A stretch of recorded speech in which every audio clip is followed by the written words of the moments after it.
पिता पुत्र पवित्र आत्मा के नाम पर आमीन। सर्वशक्तिमान महान परमेश्वर पिता, हम आपको धन्यवाद देते हैं, राजाओं के राजा प्रभुओं के प्रभु यीशु मसीह, इस रात के लिए, आज के दिन के लिए, शाम रात के लिए पिता हम धन्यवाद देते हैं कि आपने अब तक हमें जीवित, सुरक्षित और अचानक मरण से बचाया। हर अप्रिय घटना से, हर दुर्घटना से, हर एक्सीडेंट महामारी से बचाया उसके लिए धन्यवाद पिता। आज तक जो भी हमसे मन वचन कर्म से अपना करता पूरा ना करने जो हमसे पाप बना हुआ हो उसके लिए हमें क्षमा कीजिए, दया कीजिए, कृपा कीजिए, हमें दंड ना कीजिए, हमारे पर गुनाह अपराध क्षमा कीजिए, ताकि हम आपके अनुसार जीवन जिए, पाप ना से दूर रहते पिता और खराई में चल सके सीट बनाइए। इस घर को, अपने आप को, अपने छोटे से परिवार को, ऑनलाइन जितने प्रभु आज का आपका वचन प्रार्थना आराधना सुनेंगे सबको तेरे बलवंत हाथों में देता हूँ। तब अपने लहू में छुपाना, कोई भी दुष्ट व्यक्तियाँ दुष्ट की बातें दुष्ट कर गए उनके जीवन, हमारे घर परिवार, मन विचार, शरीर, प्राण, आत्मा और परमेश्वर उन वस्तुओं को जो आपने हमें दिया प्रभु कामना करने पाए आपके अनुसार हमारे जीवन है और कताई और खराई हमारे जीवन का हिस्सा हो। प्रार्थना सदा दूर है प्रभु, सारी बातों को आपके चरणों में रखते हुए प्रार्थना बिनती यीशु मसीह के नाम से बरता आपसे मांगते जब आपके भजन में गीत बताएं हमारे जीवन से आपको नहीं मांगे। आमीन। Hallelujah hallelujah. मेरे दिन की शुरुआत हो तू ही, मेरी रात हो तुझ पे खत्म।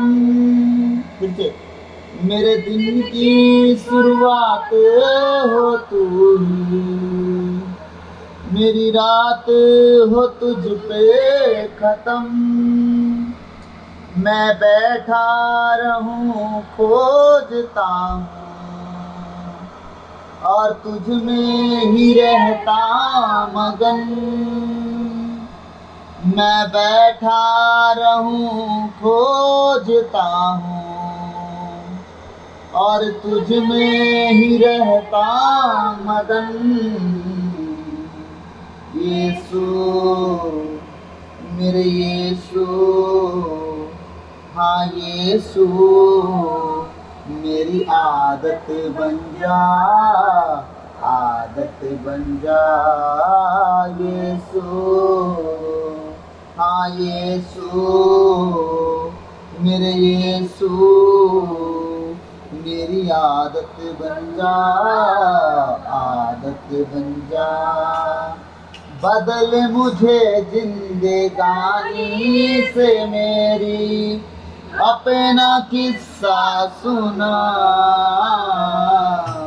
यीशु, हाँ यीशु, हाँ यीशु मेरी आदत बन जा, आदत बन जा यीशु, हाँ यीशु मेरे यीशु मेरी आदत बन जा, आदत बन जा। वो पाकीज़गी ही अलग है जो तुझसे मिली है खुदा। पाकीज़गी का मतलब होता है पवित्रता। हालेलुया। वो पाकीज़गी ही अलग है जो तुझसे मिली है खुदा।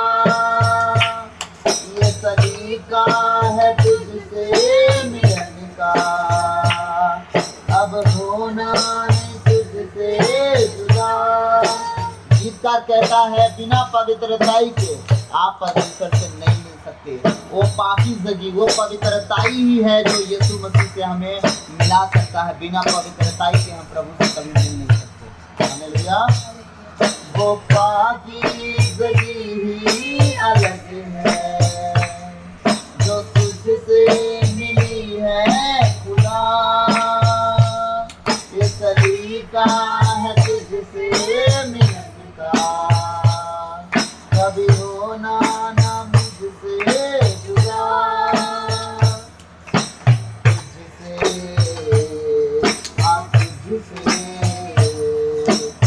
तुझसे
किस्सा सुना,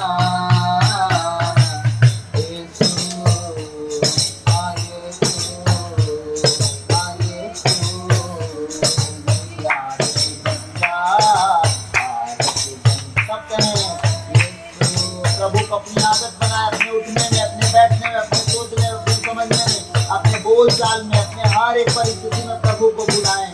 आपके जीवन में उसका भागी हो और आप उसके साथ उठने बैठे चला दिया करें और उसके साथ स्वरूप धारण करें। आमीन।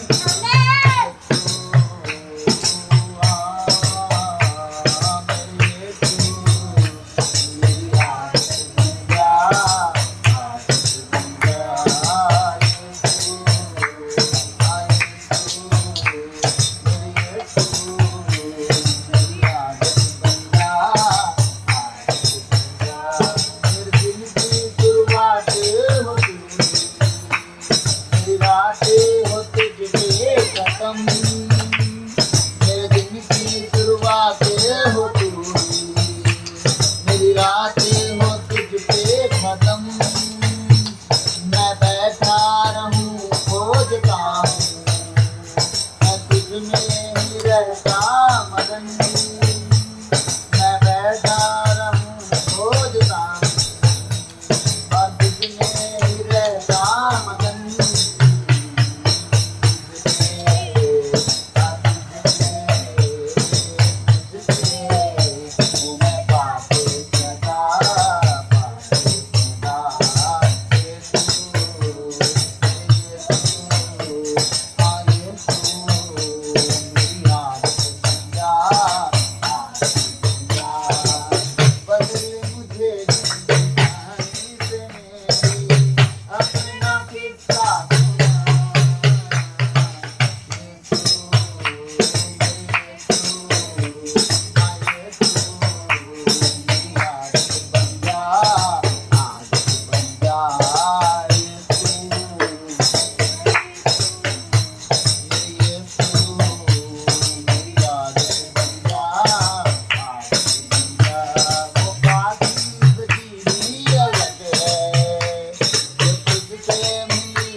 जिंदगी ही अलग है जो तुझसे मिली है खुदा, ये सलीका है तुझसे मिलन का, अब होना नहीं मुझसे जुदा, ये सलीका है तुझसे मिलन का, अब होना नहीं तुझसे जुदा, तुझसे हाँ तुझसे मैं हूँ पाके सदा, पाके सदा। यीशु यीशु मेरे यीशु मेरी आदत बन जा, आदत बन जा। Hallelujah hallelujah hallelujah hallelujah. आइए हम प्रभु के वचन में जाएंगे। आज हम बहुत इंपॉर्टेंट वचन देखने जा रहे हैं। मैं कोशिश करूंगा एक्सप्लेन करने की, क्योंकि मैं वचन सिर्फ तैयार किया हूँ, अभी इसको 2 या 3 बार देखा नहीं हूँ। तो आज मैं आप लोग एक्सप्लेन करूँगा कुछ और कल बाकी का वचन एक्सप्लेन करूँगा तैयारी के साथ। और क्या है कि आज हम देखेंगे मत्ती अध्याय 5 और 6 को। उसमें पूरा हम मतलब 6 से 7 तक, मत्ती 5 अध्याय से 7 अध्याय के बीच की बातें कुछ देखेंगे। और उसमें इम्पोर्टेंट बात क्या है जो हमारा आज का शीर्षक है, वो टॉपिक है परमेश्वर के विषय में। हम कुछ बातें देखेंगे परमेश्वर के विषय में। जो बातें हैं वो 18 बातें हैं। 18 बातों में से हम कुछ बातें देखेंगे और उन बातों में सबसे खास बातें जो हैं वो आप सबके सामने रखी जाएंगी। 18 बातें परमेश्वर के बारे में। पहली बात क्या है? उसे देखा जा सकता है और देखेंगे भी। पहली बात क्या है? परमेश्वर के विषय में जो हम बातें देखने जा रहे हैं, परमेश्वर के विषय में हम जो जानने जा रहे हैं, परमेश्वर के विषय में जो हम सुनने जा रहे हैं, परमेश्वर के विषय में ये सारी बातें ही परमेश्वर के विषय में है कि क्या क्या हो सकता है। पहला क्या बताया मैंने? उसे देखा जा सकता है और देखेंगे भी। स्वर्ग राज में जाने वाले हर एक परमेश्वर को देखेंगे, ठीक, क्योंकि आप महिमान्वित होने के बाद ही परमेश्वर को देख सकते हैं। शरीर रूपी देह, मट्टी रूपी देह में आप नहीं देख सकते उसे, लेकिन महिमा रूपी जब देह आप पा जाओगे, जिस तरह यीशु मरने के बाद पाए थे, ठीक, तब आप देख सकते हैं। मूसा भी नहीं देख सका क्योंकि वो मिट्टी के देह में था, लेकिन महिमा में स्वरूप जिस दिन आपको मिलेगा आप प्रभु को देख पाओगे। हालेलुया। दूसरा, मेल कराने वालों से प्रेम रखता है। वो क्या करता है? मेल कराने वालों से हम परमेश्वर के बारे में जान रहे हैं कि वो कौन है, क्या करता है, कैसा रहता है, वो सब विषय हम देखने जा रहे हैं। पहला क्या था? उसे देखा जा सकता है और देखेंगे भी। दूसरा क्या है? मेल कराने वालों से प्रेम रखता है। तीसरा क्या है? स्वर्ग में निवास करता है। हमारा परमेश्वर कहाँ रहता है? स्वर्ग में निवास करता है। भले कामों द्वारा, चौथा क्या है? भले कामों द्वारा उसकी महिमा होती है। बुरे कामों से आप परमेश्वर की महिमा नहीं कर सकते। तो परमेश्वर के विषय में कुछ बातें जानना है जो ऐसी ही हैं कि क्या, कैसे, क्यों, कब, कहाँ, क्यों, ये सारी बातें मैं आप लोगों को बताऊंगा थोड़ा करके। भले कामों द्वारा उसकी महिमा होती है, भले और बुरों को आशीष देता है। अगर बुरों को आशीष ना देता तो हम बचाए जाते क्या? नहीं ना। वो भले बुरों को दोनों को आशीष देता है, लेकिन आशीष देने के बाद नहीं चाहता कि आप बुरा करो। जब तक आप बुरे थे उसके पास आए, आपको संभाल, आज भी संभालता है, लेकिन वो चाहता नहीं कि बुरा करो। ठीक है।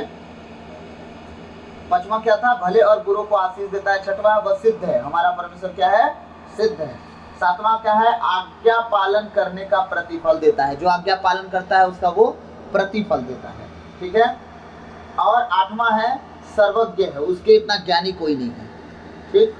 नौवां है, सब पापों को क्षमा करता है। हमारा परमेश्वर के अंदर ये सारी खूबियां हैं, मैं बता रहा हूँ, जो सारी खूबियां हैं, भरा हुआ है भंडार से। ठीक।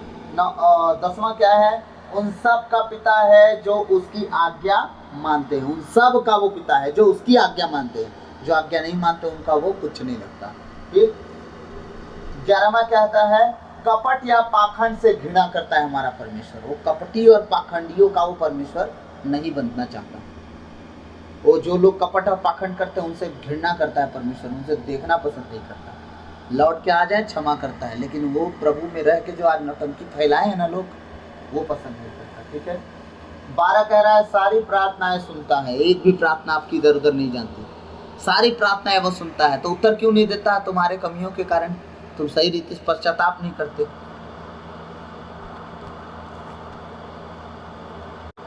हालेलुया।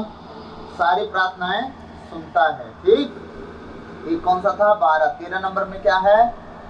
स्थापना के लिए उसके पास राज्य है और पृथ्वी पर पूरी करने के लिए इच्छा है। स्थापना करने के लिए, क्या करने के लिए? अपने नाम को स्थापित करने के लिए उसके पास राज्यों की कमी नहीं है। और कह रहा है कि और पृथ्वी पर पूरी करने के लिए इच्छा है। उसकी इच्छा क्या है? पृथ्वी पर वो अपने राज्य को स्थापित करके पूरी करे। हालेलुया। 14 क्या कह रहा है? वह सबका ध्यान रखता है, सबका, चाहे भला हो चाहे बुरा। बुरे को बुरा वाला हिसाब, भले को भला वाला हिसाब, सब क्या ध्यान। 15वां कहता है बुराई से छुड़ाता है। बुराई में अगर पड़े गए लोग तो उन्हें छुड़ा लेता है। 16 कह रहा है संपूर्ण हृदय से की गई सेवा ग्रहण करता है।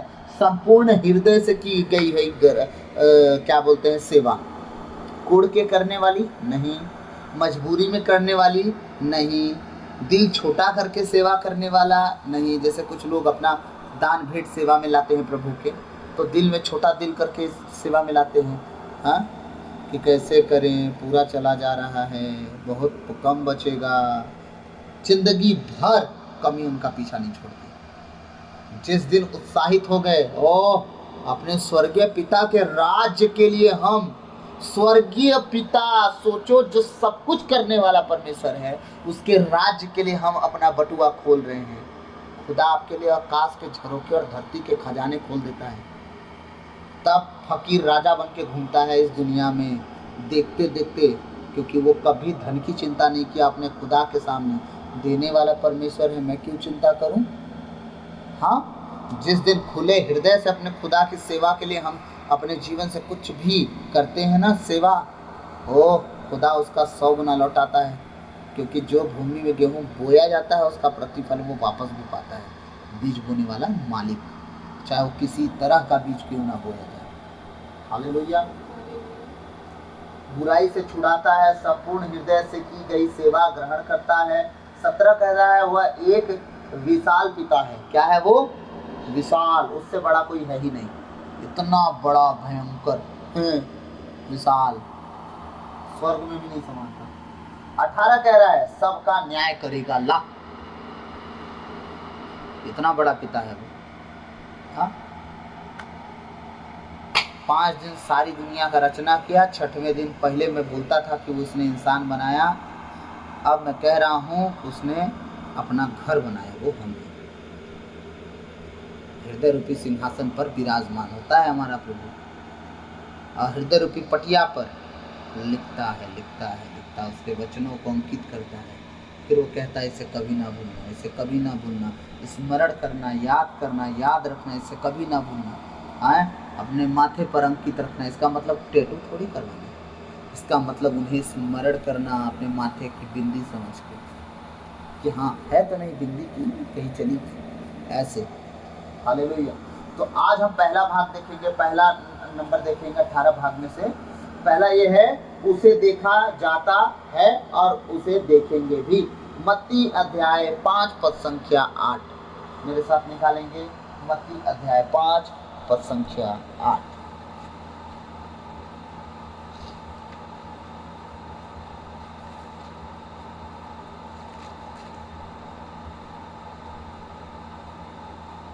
धन्य है वे जिनका हृदय निर्मल है, वे ईश्वर के दर्शन करेंगे। मैंने क्या कहा था अभी? उसे देखा जा सकता है और देखेंगे भी। कौन देखेगा? जिसके हृदय निर्मल और शुद्ध होंगे। हमने अभी जो गीत गाया, वो गीत का अर्थ क्या था? वो पाकीज़गी ही अलग है जो तुझसे मिली है खुदा। पाकीज़गी का मतलब मैंने कहा पवित्रताई, है ना? वो पवित्रताई ही अलग है जो तुझसे मिली है यीशु मसीह। इस अलग पवित्रताई है जो परमेश्वर से मिलती है। हालेलुया, है ना? दुनिया की कहीं भी शुद्धता से, परमेश्वर की शुद्धता से वो शुद्धता अलग है।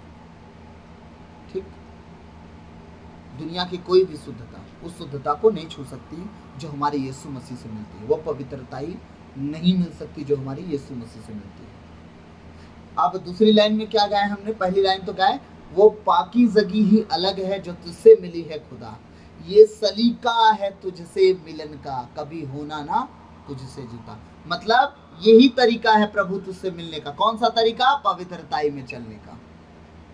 यही तरीका है तुझसे मिलने का, और तुम मुझसे कभी जुदा मत होना। बस हम इसमें पूरा कोशिश कर रहे हैं चलने का। ये गायक यही गा के आपको कह रहा है और हमें भी यही करना है। और इस वचन का अर्थ भी यही है। धन्य है वे जिनका हृदय निर्मल है, पवित्र है, निष्कलंक है। ठीक है, वे ईश्वर के दर्शन करेंगे। और जिनके हृदय निर्मल थे वो क्या ईश्वर के दर्शन किए कि नहीं किए? हाँ, साउल तू मुझे क्यों सताता है? किसका दर्शन किया वो? यीशु मसीह का। देख तो नहीं पाया लेकिन थे तो यीशु मसीह। मूसा सीनै पर चढ़ा, देख तो नहीं पाया लेकिन था परमेश्वर। हाँ, ये मेरा प्रिय पुत्र है, इसकी सुनो। देख तो नहीं पाए चले लेकिन कौन था?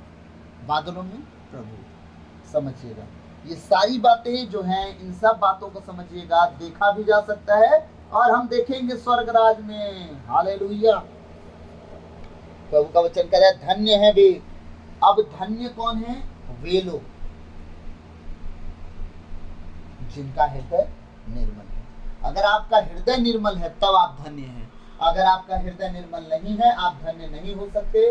आप कपटी ठहरेंगे, आप धोखेबाज ठहरेंगे, आप जो भी ठहर सकते हैं, लेकिन आप धन्य नहीं ठहर सकते, न ईश्वर के दर्शन कर सकते हैं।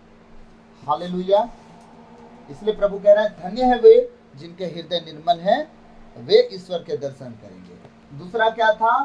दूसरा था मेल कराने वालों से प्रेम रखता है। कौन? हमारा प्रभु यीशु।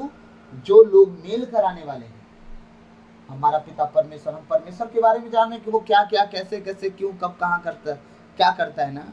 तो वो मेल कराने वालों के साथ भी अलग व्यवहार करता है। क्या कह रहा है? मेल कराने वालों से प्रेम रखता है। अब मेल कराने वालों से प्रेम अगर रखता है दूसरा नंबर में, तो वो कहाँ लिखा है? हम आएंगे मत्ती अध्याय 5 के 9वां वचन में। क्या कह रहा प्रभु का वचन? धन्य है वे जो मेल कराते हैं, वे ईश्वर के पुत्र कहलाएंगे। क्या कहलाएंगे? मेल कराने वाले, फूट डालने वाले, झगड़ा कराने वाले, लड़ाई झगड़ा कराने वाले, हाँ हाँ, जो मेल कराने वाले हैं वो ईश्वर के पुत्र कहलाएंगे। जो मेल कराने वाले नहीं होंगे वे ईश्वर के पुत्र नहीं कहलाएंगे।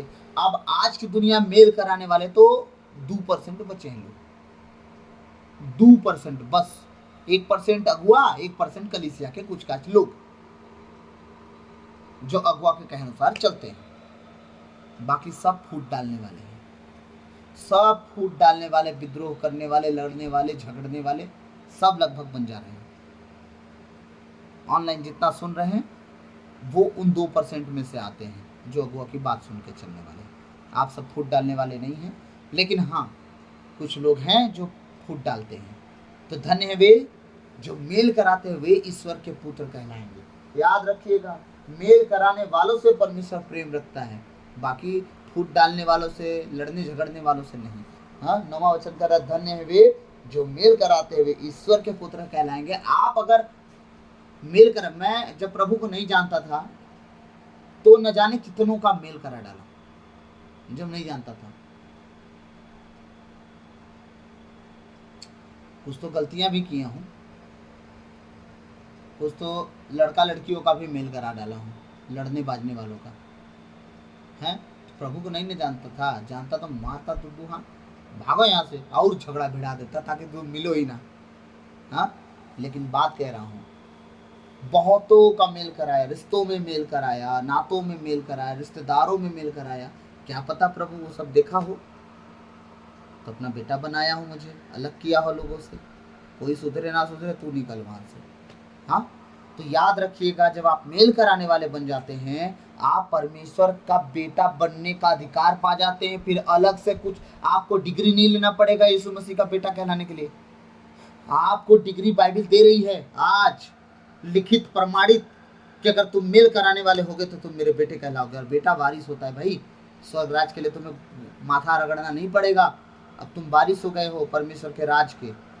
अगर तुम वारिस हो गए हो परमेश्वर के राज के लिए, तो तुम्हें क्या करना होगा? मात्र अपने पिता को खुश करना होगा, ताकि वो अच्छा अधिकार, अच्छा प्रॉपर्टी आपको दे, अच्छा घर आपको दे, रहने के लिए अच्छा स्थान दे, बैठने के लिए अपने राज्य में, अपने भवन में, अपने उस दरबार में अच्छा जगह दे, जहाँ सब लोग कहते हैं पवित्र पवित्र पवित्र।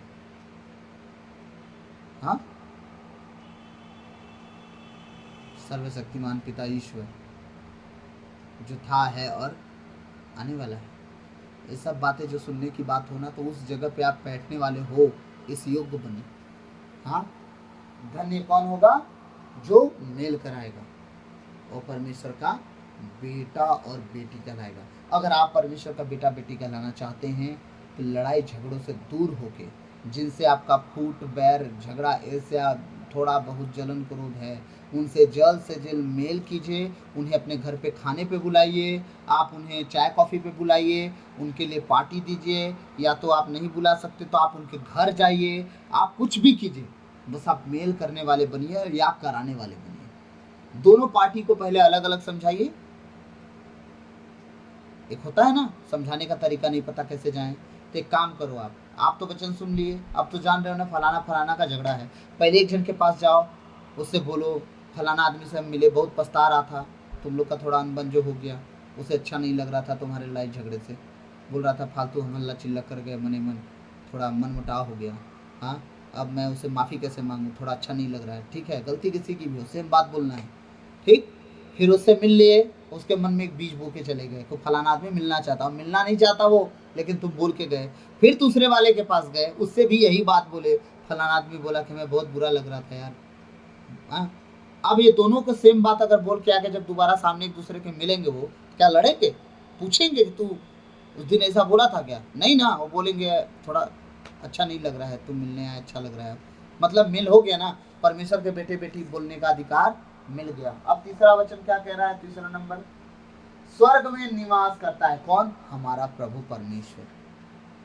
हम अपने परमेश्वर के विषय में जान रहे हैं। पहला हमने क्या जाना? उसे देखा जा सकता है और देखेंगे भी। हमने देखा, धन्य है वे जो जिसका हृदय निर्मल है, वे ईश्वर के दर्शन करेंगे। ठीक है। दूसरा हमने देखा, वे मेल कराने वाले ईश्वर के पुत्र कहलाएंगे। तीसरा देख रहे हैं, स्वर्ग में हमारा परमेश्वर क्या करता है, निवास करता है। वो कहाँ है, मत्ती अध्याय 5 पद संख्या हम 16 पढ़ेंगे।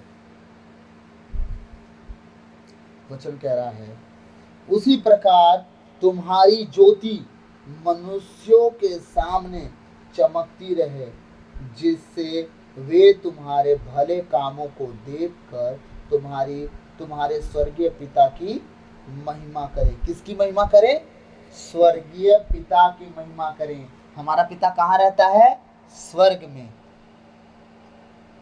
उसकी महिमा कब करेंगे लोग। अब वचन को थोड़ा और डिटेल से पढ़ते हैं, क्योंकि मैं जान रहा हूँ आपको, मैं पढ़ के निकल गया हूँ, समझ में नहीं आया होगा कि मैं 16 का पहला लाइन क्या पढ़ा। सही है ना, नहीं समझ में आता है। जितने अभी सुन रहे होंगे आप लोग को समझ में नहीं आया होगा। वचन ध्यान से सुनिएगा। उसी प्रकार तुम्हारी ज्योति मनुष्यों के सामने चमकती रहे। उसी प्रकार तुम्हारी ज्योति मनुष्यों के सामने चमकती रहे, क्योंकि तुम जगत की ज्योति हो। अगर तुम्हारी ज्योति मनुष्यों के सामने नहीं चमकेगी, तुम्हारे स्वर्गीय पिता को ढूंढने कोई नहीं आएगा, तुम्हारे यीशु मसीह को ढूंढने कोई नहीं आएगा। तुम सुसमाचार किसी को नहीं सुना सकते, 2 टोपी मार के भगा देंगे तुमको।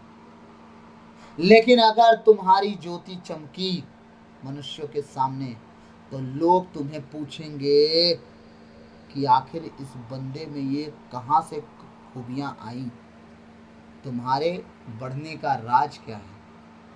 यीशु नाम का खजाना मेरे हाथ लगा, बिगड़ा नसीब मेरा जाग पड़ा, बिगड़ा नसीब मेरा जाग पड़ा, यीशु नाम का खजाना मेरे हाथ लगा। जब लोग पूछेंगे, भाई तुम्हारा जीवन इतना अच्छा कैसे है, तुम्हारा मतलब इतना अच्छा तो जिंदगी नहीं चल रहा था, कितना अच्छा कैसे हो गया, तब हम बोल पाएंगे यीशु मसीह के खजाना, उसके नाम का खजाना हमारे हाथ में लगा।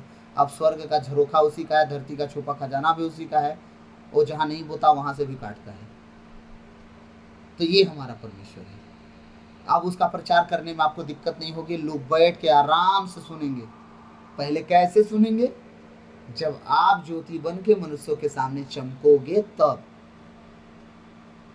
मेरे से भी गैर जाति के लोग हैं जो मेरे से मिलते हैं, जो ईसाई नहीं हैं, पूछते हैं भाई तुम करते क्या हो, कुछ नहीं। तो तुम्हारे ये सब का राज क्या है, तुम कुछ करते भी नहीं हो और बहुत आराम से जीते हो, ना झंझट ना टेंशन, हाँ एकदम फ्रीडम लाइफ। मैं बोला मेरा बाप है ना जो महान है, सर्वशक्तिमान है, वो है। वो जब करता है कुछ तो कुछ नहीं करता है। बहुत कुछ है मेरे पास, जेब में भले कुछ होना हो, लेकिन मुझे पता है स्वर्ग का खजाने का खजांची मेरा है, तो मेरे पास किस बात की कमी होगी। हाँ, फिलिप्पुस और खोजा की कहानी तो पता ही होगा। खोजा जा रहा था आराधनालय से और ईसायास नबी का ग्रंथ पढ़ रहा था। परमेश्वर का आत्मा फिलिप्पुस को कहता है जा रथ के साथ साथ, और जो पढ़ रहा है उसे समझा। जब खोजा पढ़ रहा था ईसायास का 52 अध्याय 6वां वचन से कि यीशु मसीह के विषय में, तब खोजा पूछता, इस फिलिप्पुस पूछता है महोदय जो आप पढ़ रहे हैं क्या समझ रहे हैं कि क्या पढ़ रहे हैं। खोजा बोलता है जब तक मुझे कोई ना समझाए मैं कैसे समझूं कि क्या मैं पढ़ रहा हूँ, कृपया आप मुझे आके समझाएं। वही खोजा की पत्नी, और कौन था खोजा, कंदाके की रानी का खजांची था खोजा, रानी के खजाने का खजांची खोजा था। उसकी पत्नी, खजांची की पत्नी यीशु मसीह की सेवकाई के लिए पैसा भेजा करती थी, भूलिएगा नहीं। यीशु मसीह की सेवा कार्य के लिए पैसे भेजती थी वो, सेवकाई के लिए, ताकि तुमको कुछ कमी ना पड़े। इतनी धर्मी थी वो। क्या लगता है सेवा में कुछ खर्च नहीं होते होंगे, तो भेजती थी। सोचिए, हालेलुया। अब प्रभु क्या कह रहा है, तुम्हारी ज्योति चमके। तुम्हारी ज्योति कैसे चमकेगी, फटे चित्रे पहन के घूमोगे तब। हाँ, नबियों की जिंदगी वो जिंदगी अलग थी, अब की जिंदगी अलग है। पहले खाने तक को नहीं मिलता था, नबियों को खाना खुदा पहुंचाता था, अब सब कुछ है। आप फटे चिथड़े पहन के घूमोगे, लोग पागल कहेंगे तुमको। जिस तरह दुनिया बदलती गई, लोगों को पहनना, ओढ़ना, चलना फिरना भी बदलना पड़ा। हाँ, उस तरह का जीवन बदलना पड़ा। पहले के नबियों को देखिए, यीशु मसीह से पहले फटे पुराने पहन के जीते थे जंगलों में। हाँ, उसके पहले उसका कजन ब्रदर जो था, कौन था वो? यूहन्ना बपतिस्मा देने वाला, वो भी तो ऊँटों का चमड़ा पहन के घूमता था। यीशु मसीह भी पहने क्या? एक अंगरखा पहनते थे जो बिना सियने का था, पूरा पैर से लेके ऊपर तक बुना हुआ था, वो पहनते थे वो। मतलब जिस तरह समय बदला उस तरह बदलना भी है। ना ज़्यादा ओल्ड नेचर के होने हैं और ज़्यादा फैशनेबल होना है, कि ताकि ओल्ड नेचर वाले फैशन को देख के भाग जाए, फैशन वाले ओल्ड नेचर को देख के भाग जाए। मीडियम रहो एक समय के अनुसार, ना ज़्यादा दिखावा शोसेबाजी और ना ओल्ड नेचर, क्योंकि यूथ फिर आपको देख के आपके पास नहीं आएगा, ओल्ड नेचर के हो जाएंगे तो, ठीक है। और ज़्यादा फैशनेबल हो जाएंगे तो यंग लोग आएंगे, ओल्ड मैन ओल्ड वुमेन आपके पास नहीं आएंगे प्रभु का समाचार सुनना। इसलिए सब बातों को समझना जरूरी है। हाँ, आप क्या बनो? पहले मनुष्यों के बीच में ज्योति बनो, उसकी तरह चमको, ज्योति की तरह पहले चमको, तब आपको प्रभु यीशु के नाम से आपको ग्रहण किया जाएगा और आप अपने प्रभु यीशु का सुसमाचार लोगों को बता पाएंगे। मैं सच कहता हूँ मेरे प्रभु के बेटे और बेटियों, मैं कुछ संदेश सुनते रहता हूँ, कभी कभी समझ में नहीं आता किस बात पर प्रचार किया जा रहा है। हाँ, आज जात बचाने पर लगे हैं लोग, धर्म बचाने पर लगे हैं लोग, मैं समझ नहीं पा रहा हूँ। तुम शरीर पे शुरू किया और शरीर पे ही एक दिन खत्म कर दोगे। क्या मतलब हुआ तुम्हें यीशु मसीह का जानने का? और क्या मतलब हुआ तुम्हें बाइबल पढ़ने का, इतने दिन चर्च जाने का, दुआ प्रार्थना में बैठने का? क्या मतलब हुआ अगर तुम शरीर से शुरू किए और शरीर पे ही मर गए? हाँ, हमने सुना है ना, शुरुआत तो हमारी शरीर से हुई है लेकिन खत्म आत्मा पे होनी चाहिए। पाप में जन्मे पर पाप में नहीं मरना है, हमें आत्मा की दिशा में चल के जीवन से कूच करना है। हालेलुया। कोई कहता है आदिवासी खतरे में है, कोई कहता है ईसाई धर्म खतरे में है। अरे भाई मेरे, आप घुटनों पे नहीं हो इसलिए खतरे में हो। कोई कहता है ये जाति खतरे में है, कोई कहता है वो जाति खतरे में है। आप अपने अपने धर्म के अनुसार सही रीति से चलो, कोई खतरे में नहीं है। ईसाइयों के लिए तो परमेश्वर साफ साफ कह दिया है कि घुटनों पे आओ, मन फिराओ, पश्चाताप करो, सुसमाचार में विश्वास करो, फिर देखो मैं क्या करता हूँ। लेकिन ईसाई सबसे डेंजर काम कर रहे हैं। उस दिन यूट्यूब पे मैं सर्च मारा, दुनिया में सबसे ज़्यादा कौन सा धर्म नशा करता है शराब के मामले में, सबसे पहला धर्म है ईसाई। बाबा, सबसे पहला धर्म है ईसाइयों का, जो सबसे ज़्यादा दारू नशा करने वाला धर्म है। फिर दूसरा सरदार, हमारे हिंदू सरदार। अब धीरे धीरे मुस्लिम समाज भी आ रहा है, पहले मुस्लिमों में हराम था। हाँ, अब धीरे धीरे मुस्लिम समाज भी घुस रहा है, पहले से ही घुसा है, मतलब उनकी भी आंकड़ा बढ़ रही है। समझिए कितनी बड़ी बात हो गई है ना, जो बात हमें दूर दूर तक नहीं करना चाहिए, पहले आंकड़े में है हम। दुनिया का सबसे अमीर प्रॉपर्टी में से, जमीन में से कौन व्यक्ति है मालूम है आपको? कौन कौन ऐसा बिल्डर जमींदार है जो पूरे भारत का सबसे बड़ा जमींदार है? Roman Catholic church. जितनी जमीन रोमन कैथोलिक चर्च के पास है उतनी जमीन किसी के पास नहीं है भारत में, किसी के पास। दूसरा नंबर आता है मुस्लिम, जो मस्जिदों वगैरह जो है ना, हाँ, दूसरा नंबर पे है।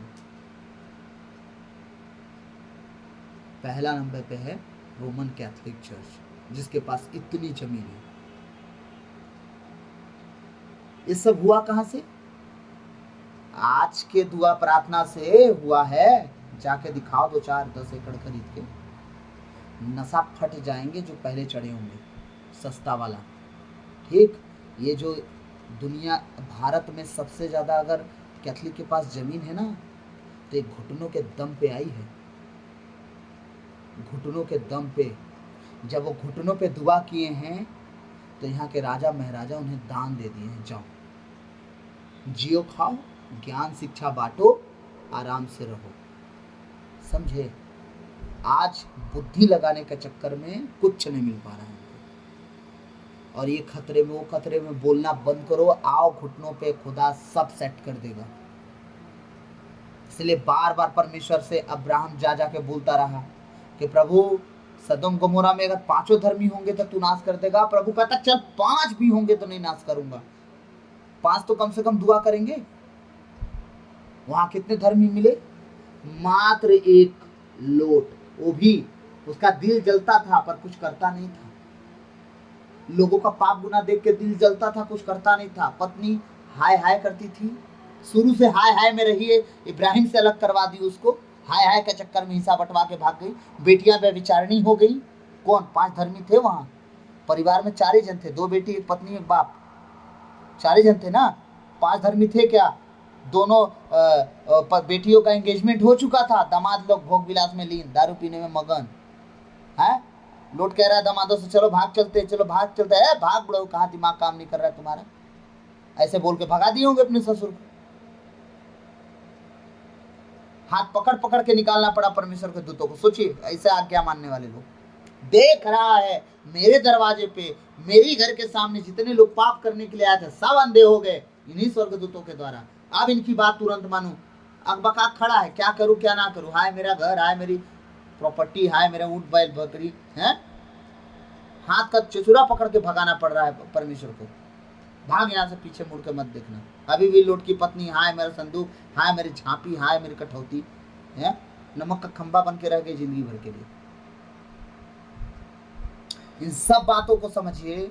अगर घुटनों पे आने वाले अगर आप हो गए तो बचने बचाने का नौबत ही नहीं आएगा। खुदा आपके लिए लड़ता है, आपके सामने से हो के चलता है वो लड़ने के लिए। दाऊद के साथ लड़ा वो, सुलेमान के लिए लड़ा वो। कभी लड़ने वाले राजा सुलेमान के सामने टिकने नहीं पाए। राजा एक भी सुलेमान लड़ाई नहीं लड़ा। सोच के देखिए परमेश्वर कैसे दाऊद को लड़ा के सब तरफ के राज्यों को स्वतंत्र करके रखा था। हाँ, एक भी लड़ाई मैं खुदा को लाखों लाख धन्यवाद देता हूँ कि वचन पढ़ता हूँ तो कभी याद आ नहीं पाता है, और जब वचन बांटता हूँ तो इतना वचन परमेश्वर नया पुराना सभी एक विधान में मिला देते हैं, जब जहाँ जैसा जरूरत होता है। खुदा तेरा धन्यवाद हो। तेरे बेटे बेटियों के सामने मैं तुझे धन्यवाद देता हूँ, और ये मेरी गवाही है परमेश्वर कि तू मुझे समय समय पर अपने शब्द देता है। लाखों लाख धन्यवाद पिता। इसी तरह अपने हर एक वचन में मुझे संभालना। आमीन। तो परमेश्वर देखिए अपने बेटे बेटियों को संभाला बचाया। क्या आज वो परमेश्वर हमारा परमेश्वर नहीं है कि निर्बल परमेश्वर है? हमारा बलवंत परमेश्वर है। आप लोग अपनी उम्र बढ़ाना चाहते हैं, मैं आगे वचन नहीं बताऊंगा, आगे वचन कल बताऊंगा। मैं कहाँ तक बताया हूँ? मत्ती अध्याय 5 का 16, ठीक है। मैं बाकी तीसरा स्वर्ग में निवास करता है, मैं इसी को कंप्लीट करके आगे नहीं बताऊंगा, कल बताऊंगा। 16 वचन क्या है? उसी प्रकार तुम्हारी ज्योति मनुष्यों के सामने चमकती रहे, जिससे वे तुम्हारे भले कामों को देख कर, बुरे कामों को, तुम्हारी ज्योति तब चमकेगी जब तुम भले काम में रहोगे, पाप से दूर रहोगे, व्यभिचार से दूर रहोगे, नशे से दूर रहोगे, तुम्हारी बातें कम से कम होंगी और ज्ञान की बुद्धि की बातें होंगी। तब तुम्हारे भले कामों को देखकर तुम्हारे स्वर्गीय पिता की महिमा करेंगे। किसकी महिमा करेंगे? तुम्हारा पिता कहाँ रहता है? स्वर्ग में निवास करता है, उस पिता की महिमा करेंगे। मैं सच कहता हूँ, अपने जीवन को अगर आप नहीं संभाले, नहीं बचाए, तो आप धर्म जाति करते रह जाइएगा। एक बात परमेश्वर दिल में डाल रहा है जो मैं बताना चाहता हूँ आप सबसे। अगर लोग चाहते हैं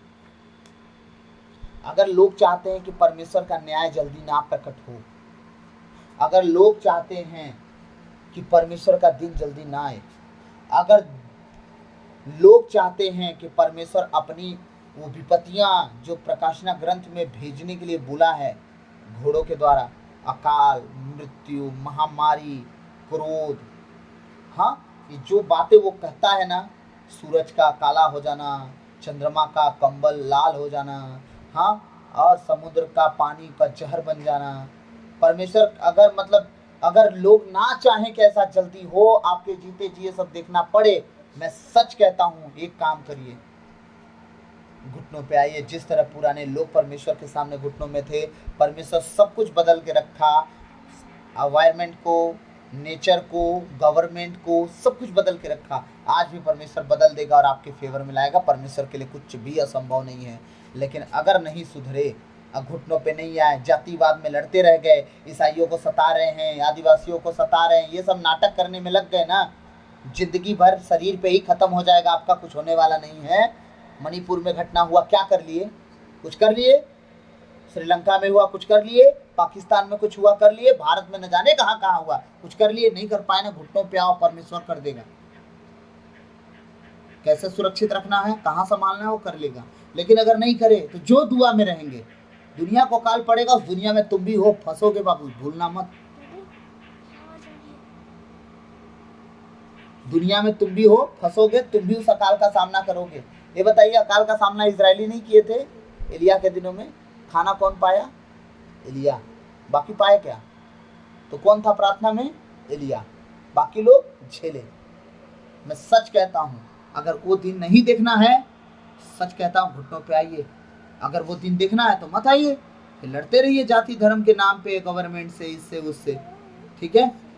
दूसरी बात, लेकिन अगर घुटनों पे आ गए ना, मैं सच कहता हूँ, एलिया को कौआ खाना पहुंचाया, भूलिएगा नहीं, वही परमेश्वर आज भी है। आप दुनिया किसी कोने में रहेंगे ना, तो भी परमेश्वर आपको भोजन जरूर पहुंचाएगा। आप मनुष्यों के सामने ज्योति बनो और अपने भले कामों को उसके द्वारा अपने परमेश्वर की महिमा करते जाओ जो स्वर्ग में है, फिर देखो क्या होता है। आमीन। तो भूल चूक माफ, अगर मेरी बातें बुरी लगी हों तो मुझे माफ़ करें। ये शुभ समाचार मैंने कहीं और से सुना है, इसलिए बता रहा हूँ, मेरे ऊपर कलंक ना लगाया जाए, जैसे कि हमेशा लगा दिया जाता है। रोहित तो ऐसा बोला, मैं फिर से बोल रहा हूँ, हमारे ईसाई धर्म आदिवासी को लेके मैं नहीं बोला हूँ, किसी और ने बोला है, और हमारे भाई कोई हैं, और उन्हीं का मैसेज मैं देख रहा था कि बहुत खतरे में है बोल के, समझिएगा। तब मैं ये बातें कह रहा हूँ आप सबसे, और मैं विनती करूँगा, उपदेश सुन के दिमाग बुद्धि लगाने से अच्छा है घुटनों पे आ जाओ, उपदेश सुनने की जरूरत ना होगी। परमेश्वर है वो, कायनात पलट देगा। आमीन। जब गैर जाति आपके सुसमाचार में आ सकता है, तो आप तो उसी जाति के हो, आपका कौन बाल बाका कर सकता है? बात समझो। समझ ना होने के कारण परमेश्वर की प्रजा नाश हो रही है। अपनी समझ को आप पता नहीं कहाँ रख दिए हो, जो जहां बोल रहा है आप सुन के भटक जा रहे हो।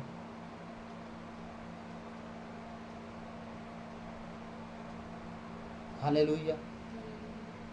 तो प्रभु आज के वचनों के द्वारा हम सबको आशीष दें। आमीन। God bless you all. प्रभु आप सबको बहुत आयत से आशीष दे। सबों को जय यीशु।